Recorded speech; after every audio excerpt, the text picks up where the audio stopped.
Today's guest is Christina Inge, who is the founder of Thoughtlight, which is an award-winning Boston-based digital marketing agency that works with mission-driven companies and organizations.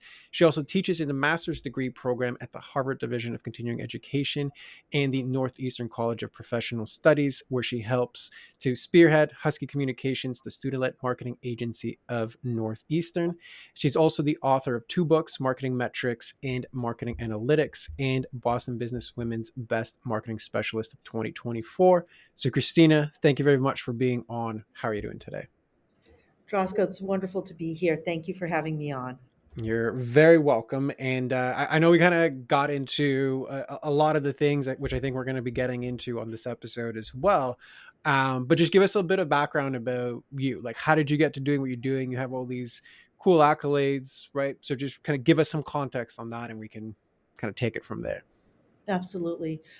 So I started out as a journalist actually over 25 years ago, and I sort of backed into marketing. I was referred by one of my editors to an advertiser she knew who needed some copywriting help.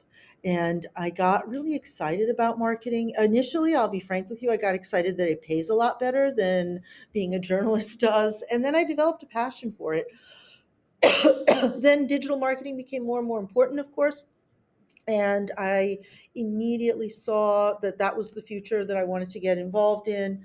Got more involved on the digital marketing side of things and became a member of the American Marketing Association. Eventually served several years on the board of the American Marketing Association Boston, where I was their first chairperson and first vice president for social media.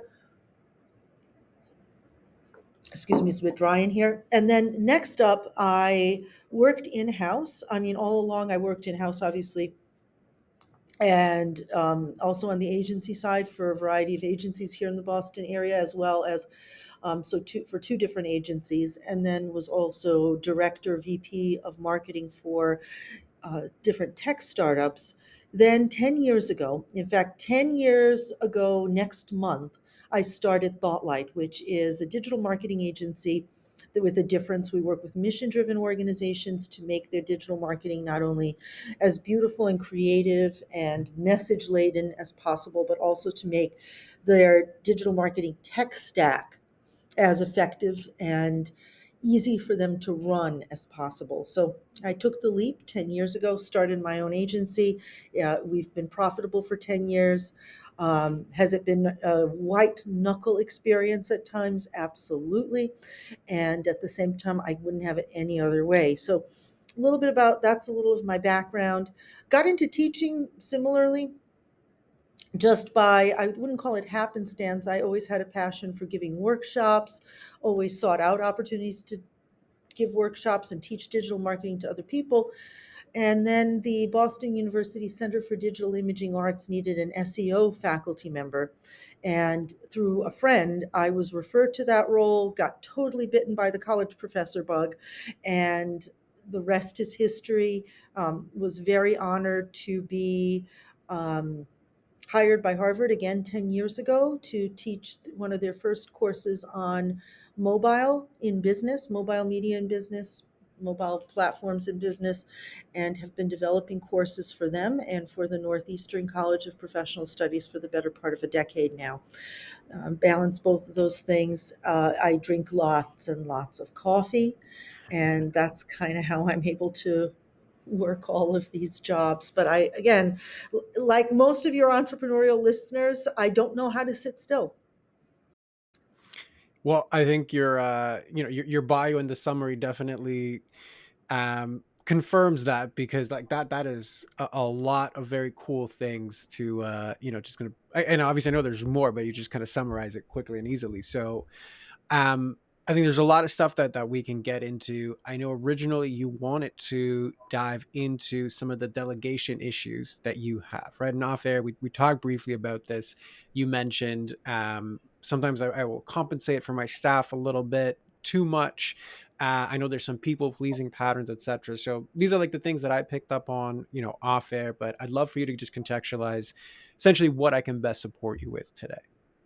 Absolutely. When you reached out to me, part of this was I often coach people on their personal brand in the digital marketing. So I wanted to be on the other side of coaching. And what you talk about with time, time leaks and profit leaks resonated immediately with me. So I've been in business for 10 years and I'm better about it, but there is a consistent pattern with me that if the ball gets dropped, I'm always the first person to pick it up. And of course, when you're the boss, when you're the owner, the buck stops with you, right? The work has to get done, especially if clients are waiting for us. But it has become an almost unhealthy pattern with me. So I think that reluctance to push back when folks just genuinely are not going through a tough thing, but just not doing their jobs has been a consistent problem with me. My therapist says my problem is sometimes I will push back and then other times I don't, and that waffling makes it seem like I'm not serious, right? Like I might be upset about it one day, but the next day I'll be so busy that the same person can slack off on the same thing and I won't have the time to take corrective action. I'll give you an example of when I reached my low point and I realized I needed to do something about this. My mother, I took care of my mother for 8.5 years. She fought a courageous battle with ovarian cancer. She was very sick.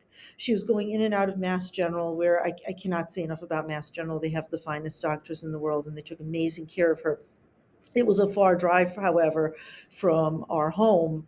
And I was sitting in the waiting room while my mother was going through radiation treatments. And one of my staff called out on writing the product descriptions for one of our highest profile clients, a project that not only was one of my most profitable, but frankly, the one we all loved the most and was going to be a huge portfolio piece for us.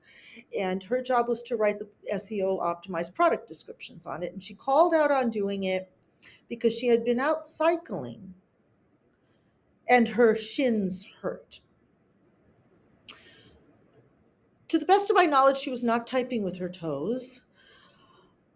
And instead of saying, I'm sorry your shins hurt, but your job is literally to copyright. I was like, oh, that's okay. I'll take half of them and I'll do them. And literally, it was an after hours radiation appointment for my mother. It was like 6 o'clock at night, and I'm sitting in a hospital taking care of my dying mother, and I'm taking over this job.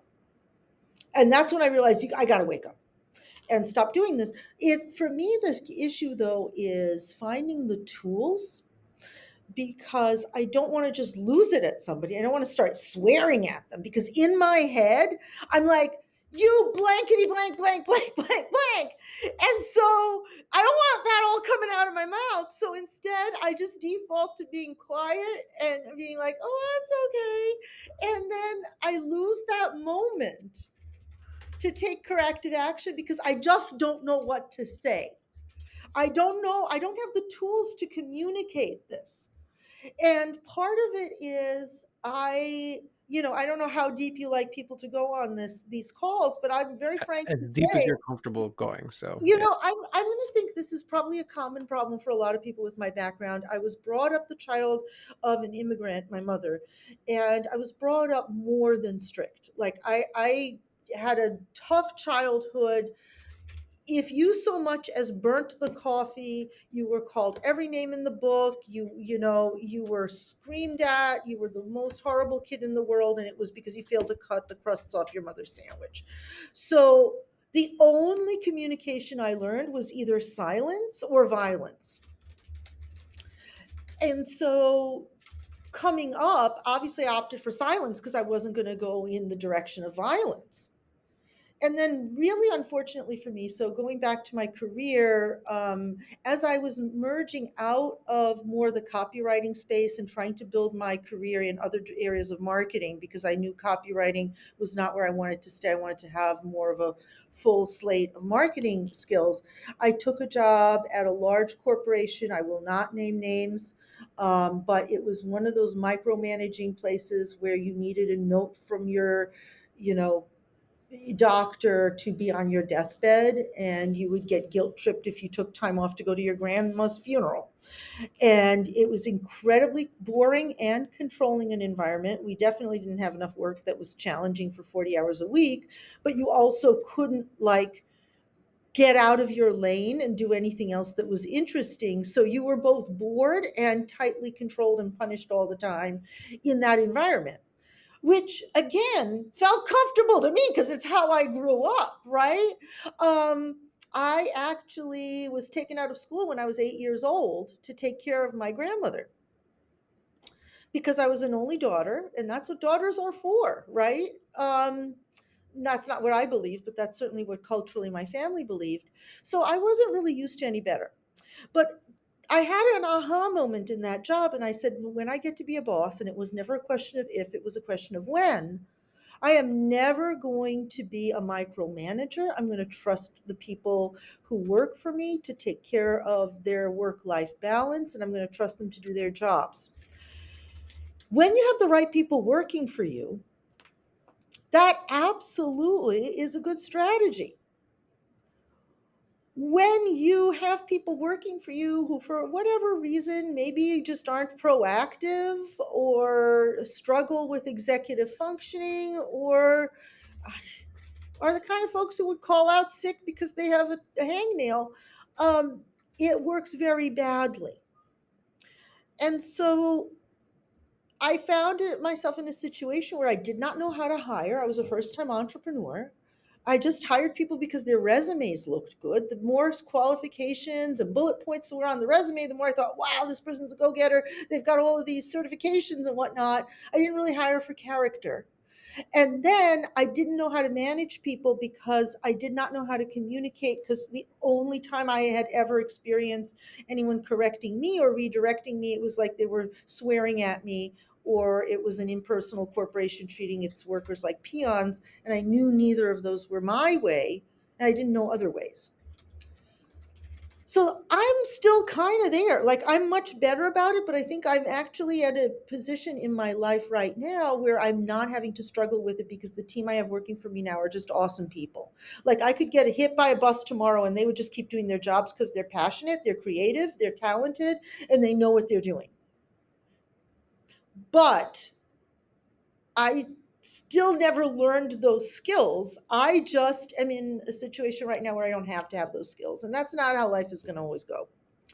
So I am eager to learn, how do you redirect people, or I mean, I've been blessed to learn how to hire for character, um, but sometimes you don't.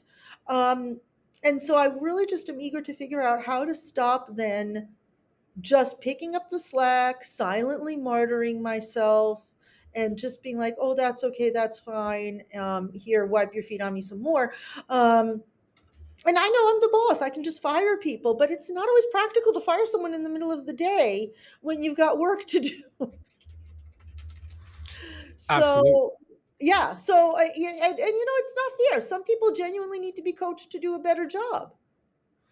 Correct. Okay. So as it is always the case, there's a lot of stuff there, right? Some of it's like Yes. historical, some of it like I'm aware because you're pretty like you're very aware of like what the pattern is, right? Like the question is more, how do I eliminate this pattern so that it's not something I have to continuously either create circumstantial situations where I don't have to deal with it, Hmm. or I have to like push myself through it and like things get really bad and then I have to deal with it, right? Like is that sort of accurate just as far as the summary of the patterns themselves? Exactly. Okay, Exactly. perfect. So like right now, there's not like a burning fire that I have to get rid of, but I know that these patterns still exist. And it's only a matter of time before they surface in the next situation when it Uh, sparks. That's pretty much it, because I know that I'm very lucky right now that I have such amazing people working for me. And I want to, and again, this is a skill you need as a manager. Correct. I agree with you. So Yeah. in that case, you said multiple times, like, I don't know the tools to like communicate what needs to be communicated. Okay. So in the like, I'll just say you describe that situation with the employee who was doing the bike riding, right? In the shin splints that she had. Yes. Okay. Obviously, yes, I agree with you. You don't want to swear at her and tell her like because the swearing and the yelling at her is basically the release of the frustration you're feeling at the question, right? Yes. So I Yes. understand, okay, I need to like be composed. 110%. Assuming you could, get that out silently. At that moment, do you know what you need to say to her? If I'm take a deep breath, I think what I would have said in the moment now is, listen, I understand you're not feeling 100%, but shin splints are not a reason to call out sick from a desk job. And I need you to figure out how you're going to get this work done because it needs to get done. The team is depending on you. Okay. So is it accurate that you actually knew what you needed to say? I think, I don't know that I did at the moment. I think That's at fair. the I'm time, saying yeah, yeah, yeah, historically, it's not like there's a like I guess what I'm getting at is like there's not like a magical tool of like you should say XYZ in this situation. You perfectly knew what the appropriate thing was once the emotions settled, right? exactly. Yeah, Okay. So this is a key part and one that I work on a lot with clients, which is really realizing like, is your issue the mental, I don't know what to say tools, or is it an emotional problem that you're trying to solve? I think it's probably at this point more emotional. I think that if I take a deep breath, or if I were advising a friend, Hmm. I would say, dude, you have to say, I'm sorry you are feeling shin splinted, but you're literally writing product descriptions and the team is Okay. So I'm just depending going on to you, pause you right there. etc. Not because what, Okay. what you're saying isn't relevant. It is because that is the right response, right? It's just Yeah. more sometimes when I ask a question, it's like our brain will kind of go in a direction so it doesn't have to look at the place that we don't want it to look. Right. So that's the only reason why I'm interrupting you. So the question was, okay, so is this really a mental problem or is it an emotional problem that I need to solve? Right. So, okay. So there's a hesitation there. I think it's Yes. emotional. And then where your problem or where your head goes to is, okay, well, mentally, this is what I should have said. Correct. You already know that. Yeah. So if it's true for you that this is actually more of an emotional challenge that I have to overcome, why do you believe that that's true? I think I get into a space where, because I've noticed something. I'm glad you asked why, because I never really did think about why. Why is that the case? Um, I would say it's because this sort of situation only ever hits me when I'm really, really surprised. Like if Hmm. someone does something that's like less weird, and again, I don't want to stigmatize anybody by saying, but it's so weird to call out for shin splints that if someone does something that doesn't like catch me, like what the heck am I, seeing right now? I don't think I don't have this problem. I think it's the combination of surprise and then anger. Yeah. Well, you're ambushed in that particular scenario. Yes. You're ambushed because, you're in this circumstantially horrible situation with your mom, and then somebody gives you such a random, excuse for this thing. So I understand the ambush Yes. aspect, right? Because you're Yeah. going into a situation you're unregulated, right? Yes. And I know I'm going kind of repeating myself here and going back to the same thing. So the original question was, okay, well, why is this an emotional challenge? Right? Where your brain went to, well, circumstantially, I was actually ambushed. Also true, and still doesn't really answer the question, why is this an emotional challenge for you? Good question. So, um, that needs some thinking about. I would say it's an emotional challenge because in that moment, I'm feeling a lot of emotions all at once. Okay. So I am feeling confused. I'm feeling surprised or even outright shocked, and I'm feeling angry. And I think if it were just one emotion, I'd be like, okay, stop being angry, moderate your tone. Or if I were just surprised, I'd be like, okay, give me some more time to think about it. But it's like a tangle of yarn. Hmm. When someone does something that's let's face it, kind of makes you angry, but then also is like surprising, where it's like, I don't. what the heck? I think that's when it's hard to kind of sort out how to even self-regulate emotionally, because you're like, what am I even regulating? I'm feeling so many things right now. And Correct. And that's the ambush aspect of it, right? In that yes. scenario, that absolutely makes sense. You were mentioning this is an ongoing pattern, right? Like it's Mhm. happened multiple times in different instances. It's more intense when it's ambushed. All makes sense. So the emotions you described are essentially the ambush ones: confused, Yes. surprised, shocked, angry, all of the things all at once, right? Yes. And Yes. if you now zoom in, there is always a hesitating moment, right? Like you mentioned it before, like I have a reluctance to push back. Okay. Yes. In that moment, so you're not necessarily ambushed. So we don't Hmm. have the intensity. There is still an emotion happening or emotions happening in that moment. So what are those emotions in that moment? Ooh, that's a good question. I would say, and I get angry at myself for getting angry, right? Because I And is that think before or during the reluctance? Or sorry, during, before, during, or after the I would say reluctance? it's before. Like I think it's getting angry at myself for being angry that makes me reluctant. So it's like I'll have that instantaneous reaction of like, what the heck? And I'll get angry. I know that I'm not gonna like go off on someone and start yelling. Um, I'm I'm surprised. I start to collect myself, and then I feel self anger and shame over being angry, because I was very much raised to believe that you're not allowed to be angry. Mm-hmm.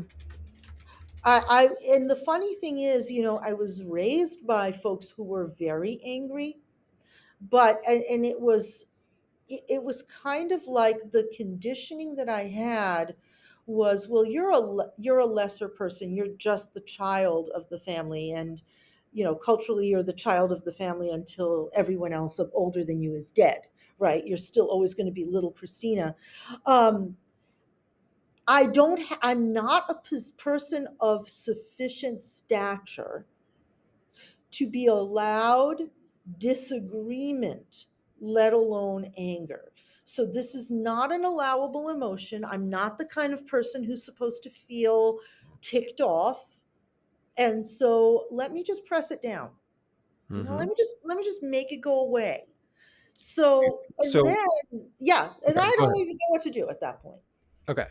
So, firstly, like, kudos to you and acknowledge you for like allowing yourself to zoom in, because I know this is like you sometimes have to play like mental gymnastics to like figure out, well, what is this actually about for me when I prompt these questions. So it's on purpose that I repeated them to kind of get here, right? So acknowledge Good. you for that. Two, so what you just described then is in the moment where I have the opportunity to actually confront and correct and do whatever the action is actually logically necessary. Okay. Hmm. The anger you described is basically one of suppression. Like the expression that I want to have in this moment that I know is appropriate, that if all emotion was gone, I could logically know what to say. I suppress because there's all this anger that's coming out that this is happening to me again. Like I feel thwarted and like attacked in some ways at that moment. I'm not allowed to feel that, so now I suppress that. So it's a lot of mental real estate and energy being put to push that down. Okay. That Yes. is part of the tug of war you play internally in that moment. Mhm. And the question now becomes, okay, so what are you suppressing? What is the actual feeling that you are suppressing in that moment? Hmm. Anger. I would say it's anger. I am not allowing myself to get angry enough to then just take a deep breath, face it, say, okay, I'm angry, but I'm going to be professional Perfect. and So empathetic. even pause right there.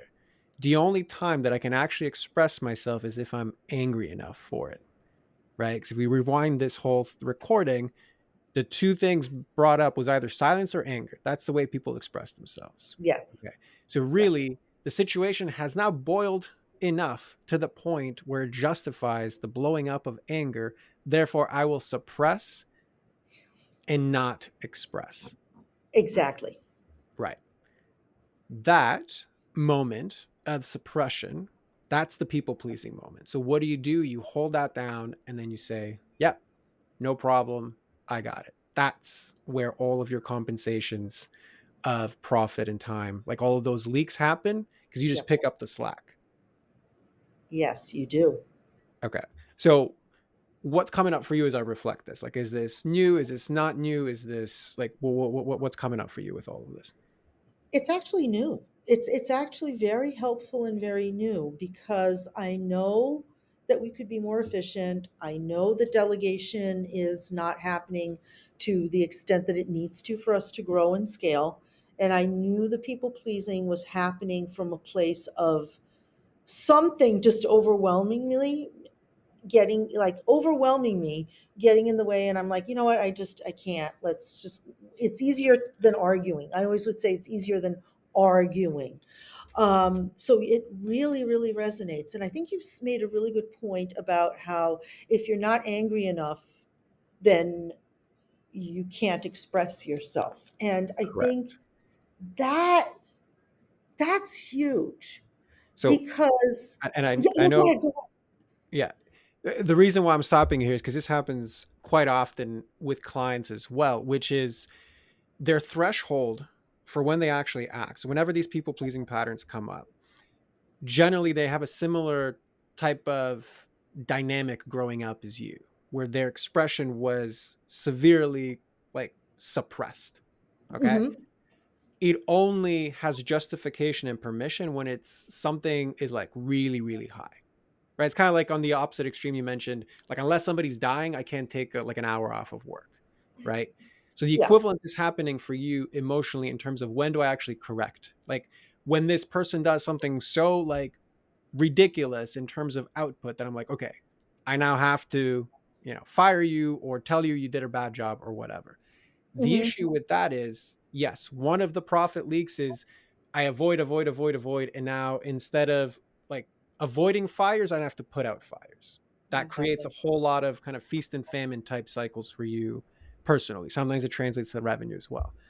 The other part of it that I wanted to mention for you specifically, because this is an interesting blind spot, is you said, okay, well, right now I have this great situation. This is not something I have to worry about. I know it's a pattern and I know at some point it will hit. So therefore, I'm like wanting to explore it now. The problem there is you're basically a ticking time bomb. So there are things right now that haven't hit your high threshold for like what is allowable for me to express. So like it's almost like I'm waiting till that gets there. And if it never gets there because your team is actually pretty good, which is what it sounds like, that means Hmm. there's this major gap of things you address that could actually compound into much better results from a business perspective. Right. Interesting. So again, these things are not direct. You're not going to see them on your, profit and loss statement. You're not going to see it as new revenue. It's if you look closely between the lines, there's all these leaks in the bucket that I'm actually avoiding because overall my team is such that they're not going to create fires. So Yes.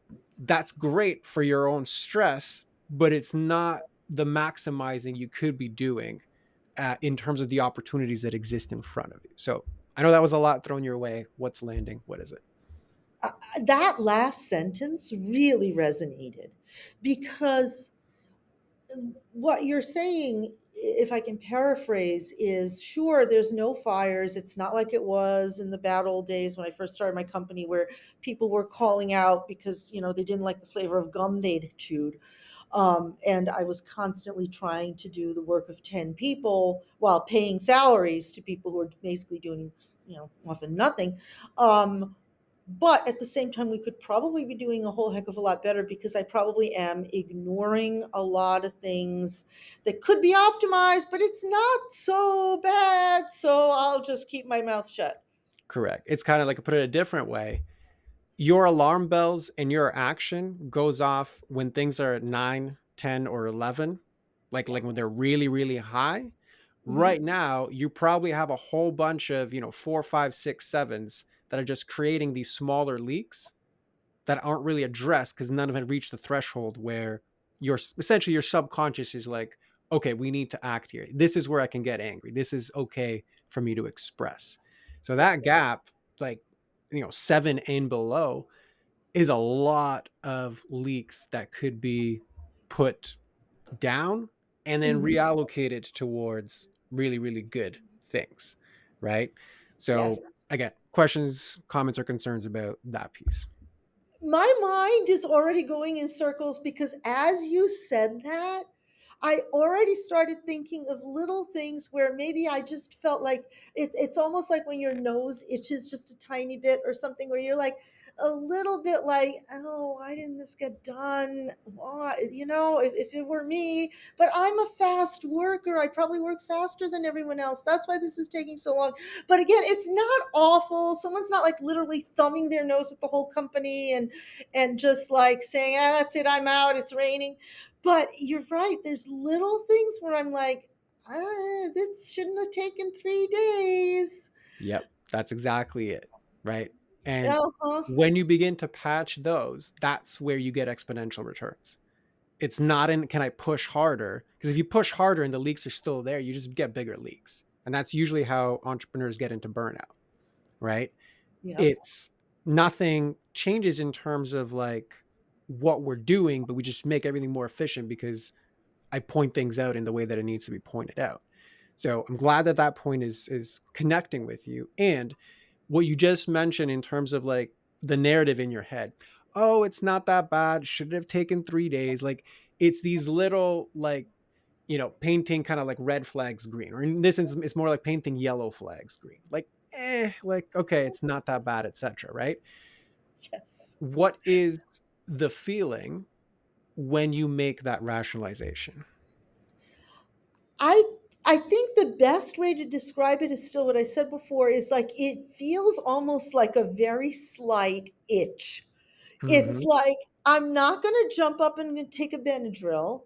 I'm probably just gonna go, it's a little itchy, yeah, whatever. Like it's a mild feeling of annoyance or worry. I think a lot of times it's just minor worry because you're like, we're really coming down to the wire with this. I'm sure it's going to be fine. I don't want to be a jerk. I don't want to be like, why is this not done? Why is this not done? Because, I've worked with people who are totally unreasonable. I don't want to sound like that. I once had a client who literally did not want to be charged for a postcard design. And she was ranting to me that the last lady wanted to be, wanted a whole hour to design a postcard, and everyone knows it's only 5 minutes. So I don't want to be like unhinged crazy. And I don't know where the line is, but you know what? The line is not letting a 4-hour task drag on for 3 days. And sure, people have bad days and, this and that. You try to be understanding. But when every single week you're like, little bit of a feeling in the pit of your stomach, is this going to get done on time? Am I going to be working late? Am I going to be saying to my boyfriend, hang on, sweetie, I'll be right there, I'll be right there, and it's like 8 o'clock at night and we can't even watch a movie on Netflix. And my dogs, God love them, I have 3 little dogs, and the littlest one is like pawing at me like this. And I'm still on my computer. And 9 times out of 10, it's not because I planned my work poorly. It's because something came down to the wire and I didn't want to hassle and I didn't want to complain. And so finally, I'm just like doing that little bit extra. And I'm not taking over the whole task anymore. I'm just taking over little bits extra because the client rightfully is like, where is this? Where is this? Where is this? And I don't want to make a big deal. It's just this Excel spreadsheet. I can clean it up. Boom. Another evening bled away. Yep. So Yeah. that's a really good point because, and this is what I wanted to do eventually, which is to now zoom out. You don't have alarms, you don't Mhm. have fires you got to put out. So Yeah. now take a look at what are the four, five, six, seven, alarms that you're not really picking up due to all of these people pleasing patterns. Like you're justifying them all away. What are they actually costing? Well, I always tell myself, oh, it's only costing my time. But you know what? Time is money, right? I'm not, I think that at the, it's, it's not taking away from any billable hours, but that's only because at this point I'm maxed out on billable hours. It's Right, taking but away even from my pause time. right there. Yeah. Yeah. It's not taken, and this is exactly the whole point of, why I help entrepreneurs eliminate these like profit and time leaks. You're Hmm. right. The billable hours are done, and everything that you're compensating for is actually taken away from your profit margin on a, very like spreadsheet type basis. Because if Yeah. you're doing it, then you're paying out team members that aren't. There's still a compensation there for it. It's not Mhm. going to show up when you're like, oh, okay, we made pretty good revenue. Okay, but how much of that was eaten up by you having to pick up the slack? So it does have a percentage cost to it that you might just not be calculating That's true. consciously, right? And that's only on Right. the objective side of things. But a lot of the stuff you mentioned is on the subjective side of things. My Yeah. dogs are pawing at me to want more, right? I'm telling my boyfriend, hey, like I can't watch the movie right now, Right. right? So that's like now direct quality of life costs. Yes. And if we zoom out further, how much mental real estate are you not essentially replenishing and therefore not using towards, more creative things, pitching for new opportunities, just like the creative ideas that come from like my brain just isn't tired, right? Those you can't really calculate, but you probably have some semblance of like, man, I can't work on the business because I'm always doing all of these things. So what's coming up for you with that? I think you're right, because by the time I'm done with all of this work, my mental real estate is used up. So all of that time when you're in the shower, or like, let's face it, not every movie is riveting for all 2 hours of it. You're sitting on the couch, you're playing with your phone, you come across something and you have an aha moment. None of that's happening, because Yep. by the end of the day, I'm like, I feed the dogs and I practically pass out. Yep. So So, yep. my brain has no time to wander, and I often. So I was even talking to my therapist about this, and she said, "You sound totally burnt out. That my creativity has been sapped. I don't have it anymore, and at the end of the day, that's my biggest asset." Mm-hmm. Um, Digital marketing agencies are a dime a dozen. And what clients have consistently over the past decade said that keeps them coming back to Thoughtlight, my agency, over and over again, is the empathy with which I listen to their unique business challenges and then come up with creative solutions. But when you don't have time to think about your client's business problems in downtime during the day because you don't have any downtime anymore, it's noticeable how much I have just fallen into not opening up new lines of business that I know would be profitable, or just being tapped out on creativity. Yep. And that's a leak in terms of capacity and bandwidth, It is. right? That's basically leaking from, and this is what I call like the leadership aspect. Yeah. You can't be in your role as CEO and leader and business owner, which is, I got to think of the vision. I got to think of the big picture. I got to think of where this company's going. And I got to think of the big creative solutions that my experience allows for so that other people that I pay can actually implement, Yeah. right? So Yes. that is even harder to actually kind of like calculate, but I know the scope of like what these leaks actually mean. So anything else you want to add to that?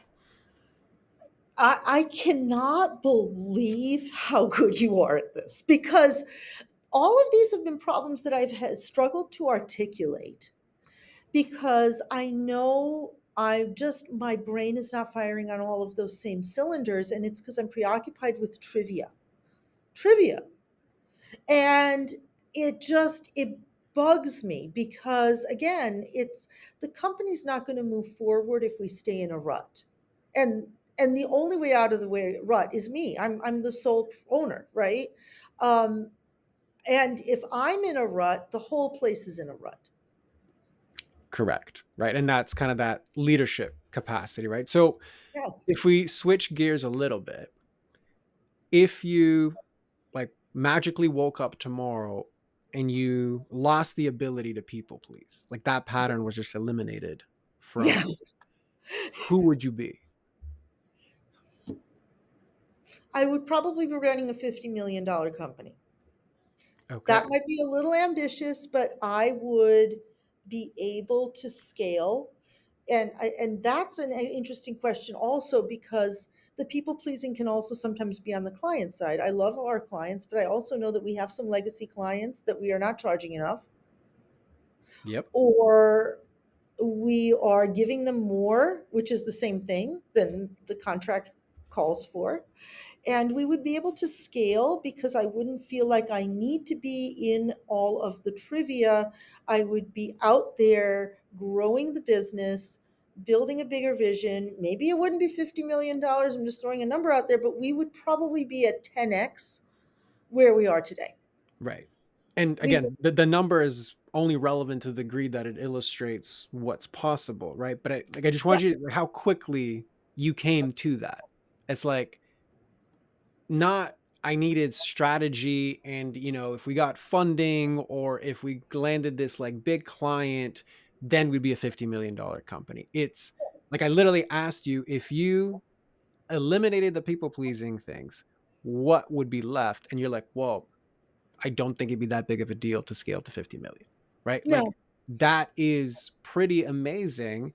And it just goes to show when we talk about that compounding of like those, 5, 6, 7 fires, Mhm. that's exactly the leaks that don't allow you the foundation to then begin to do the things you know already how to do to scale going forward, right? So that's, and like I really want you to anchor into that, because we started this whole conversation in the similar way that most of my clients think, which is like, we either work together when there's a fire and they're like, I really need to solve this issue, or sometimes it happens that I work with people that are your position where it's like, I know this is an issue, but like, I don't know. And then suddenly we begin to unpack. It's like, oh my God, I'm leaving 50 million on the table just by not eliminating these patterns. So I think that's a really, really important point to anchor into like what's possible when you step into your full leadership. So Yes. anything to add to that?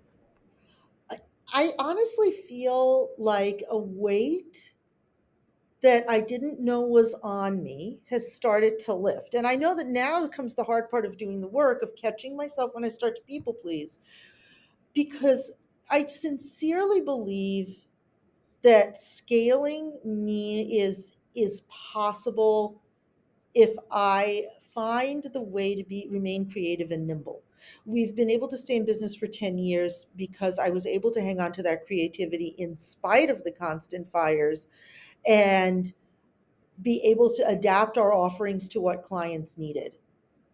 And so the next thing is to be ready to scale now. And I don't think I was ready to scale before because I had all of these family obligations taking care of my mother. It was good to just build a successful business. But now I can put all my energy into scaling, but my head is not in the space because I don't even know what direction to scale in. And that's because it's all getting sapped in trivia. And Correct. so it's like I have felt for weeks like I'm just beating my head against the wall. It's like, where's my creativity? I thought it was age related. I'm in my late 40s.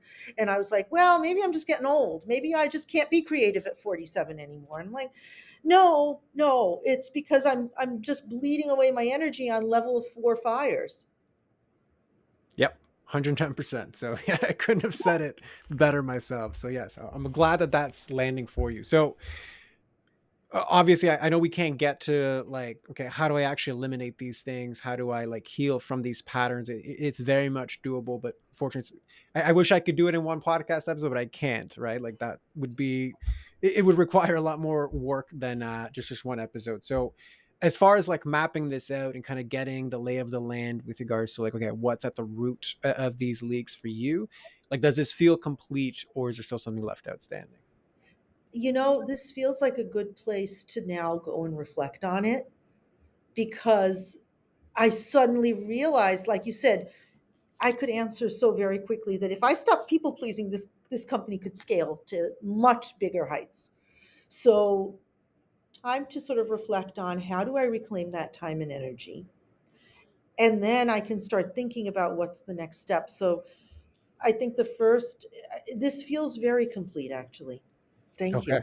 Awesome. Well, in that case, I think this would be a good time to kind of wrap this up. So why don't you let everybody know, where to find you, who's the best person to find you? Floor is yours for that. Well, thank you so much. So where to find me is thoughtlight.net, thoughtlight.net. The ideal client that we're looking for, so find me if you are a mission driven organization and you're ready to get serious about your digital marketing. You're not playing around with it. You don't want just a quick Instagram um, campaign, but you're looking for people to take your digital marketing in hand and skyrocket it into the stratosphere. And if you are doing right by society or by the planet, we absolutely want to hear from you and help you get those customers or those stakeholders that you need. But again, we're not band-aid solutions. We're here to help you get your digital marketing off to the right start, or if it's right now in a rut. I might be in a rut with the people pleasing, but I can get people out of every possible digital marketing rut there is. We've been doing it for 10 years. We know what we're doing. Hit us up. Awesome. Well, thank you very much for allowing yourself to be witnessed in this way. I know this is a big thing that happens to a lot of people in your position. So, Christina, thank you very much for coming on. And for everybody else listening, we'll see you on the next one. Thank you so much, Drosko. This was amazing.